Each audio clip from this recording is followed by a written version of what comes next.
आज मैं क्रोध विषय पर अपना विचार आपके समक्ष प्रस्तुत कर रही हूँ।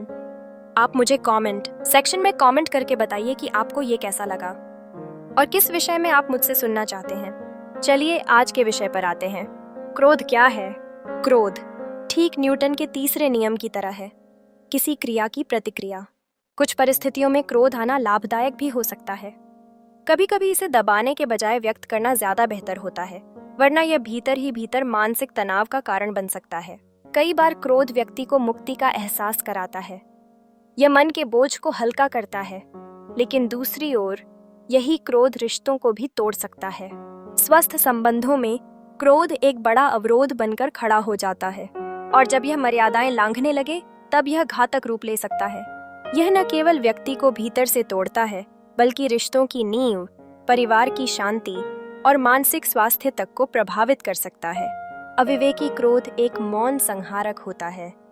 यह विश्वास को तोड़ता है, दिलों के बीच दूरियां बढ़ाता है और कई बार ऐसा घाव दे जाता है जो कभी नहीं भरता।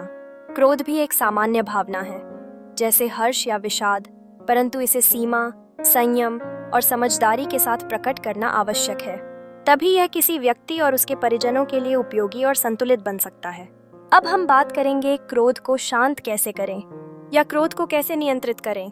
जब भी आपको क्रोध आए तो सबसे पहले उस स्थिति से खुद को दूर करने की कोशिश करें। एक गहरी सांस लें और फिर एक गिलास पानी पीजिए। लंबी सैर या ड्राइव पर निकल जाइए। नहाने चले जाइए। किसी अपने को कॉल करके थोड़ी देर बात कीजिए। शॉपिंग पर निकल जाइए। किसी कॉफी शॉप में बैठकर खुद को समय दीजिए।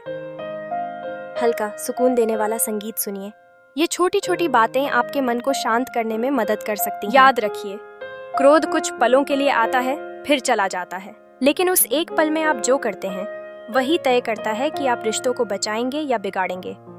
तो इन आसान तरीकों को अपनाइए और अपने जीवन को बनाइए प्रेम, शांति और समझ से भरा हुआ। आपका जीवन मंगलमय हो।